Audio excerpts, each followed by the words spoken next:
আমার নামে দুটো খতিয়ান আছে, একটা 10 কাড়া আর একটা হচ্ছে 8 ঘন্টা।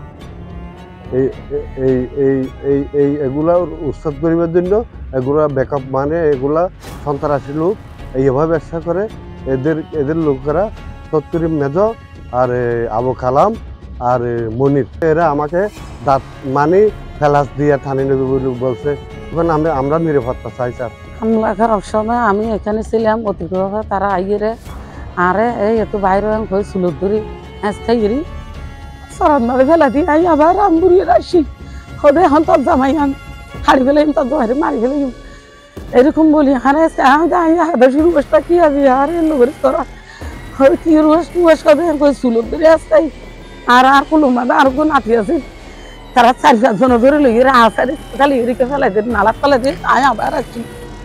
আর হদে এখানে ইয়ে নাচ জায়গা হতে তোর জায়গা নয় জাগই এখন আরে তোর কিছু নাই, তোর জামাই আইতে হ্যাঁ ওই আর মায়ের দৌড় করি লাতি কিল মারে আর সুলুর ধরি আর ঘর তোরা একটু জাগই তোরা আর কিছু নাই ওই আর মাছ দৌড় করি খানি খেঁচা করি তারা মানুষ বেশি মানে প্রায় 10-12 জন 13 জন আছে। আইতে জন আইতে কি তারা পারেন না, তারা বিরিয়ানির প্যাকেট আনি কতদিন আনি তাদের বিরিয়ানি খা কারণ কি গরু মাংস দিয়ে বিরিয়ানি দেয় না তো হাবি দেখ বিরিয়ানি প্যাকেট খাবি দেয় না হাই বেশি থাকি তারপর আর তারা 2-3 বার ধরে মাছ দৌড় করি নালার লইজা ফেলে দিয়ে আবার আসি আমি দুয়ার ধরেছি থাকি। আর তারা জাহান ইজ্জাতন করি হামলা করছে যে তারা তো বড় দা আছে, অস্ত্র আছে, বন্দুক আছে, গুলি আছে, হামলা করে এখন গুলি মারা দিয়ে এখন একটু বাইরে। এখানে ওরা আমাদেরকে হামলা দিতেছে, অতর্কিতভাবে হামলা দিচ্ছে, বলতেছে যে চলে যাও। আমরা এখন কোথায় যাব? আমাদের ঘরদোর ভেঙে ফেলছে, সবকিছু লুটপাট করে ফেলছে। আমরা এখন কোথায় যাবো? আমরা নিরুপায়, আমরা সাহায্য চাই আপনাদের কাছ থেকে।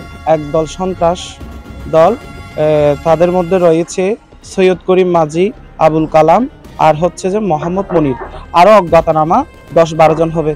আমার বাবার রেজিস্ট্রিভুক্ত জায়গা ওরা দখল করতেছে এবং কি আমাদেরকে ওখান থেকে মেরে পিটিয়ে তাড়িয়ে দিয়েছে। এরা একে একে একবার না 4-5 বার আমাদের উপর হামলা চালিয়েছে এবং মন্দিরও হামলা চালাইছে। আমরা এই বিষয়ে থানায় অভিযোগ করছি। অভিযোগ করার পর কিন্তু আমরা তেমন ভাবে কোনো ফলাফল পাচ্ছি না। থানা থেকে সরজমিনে আসছে, ওরা তদন্ত করে গেছে, কিন্তু অপরাধীরা এখনো কেউ গ্রেফতার হয়নি।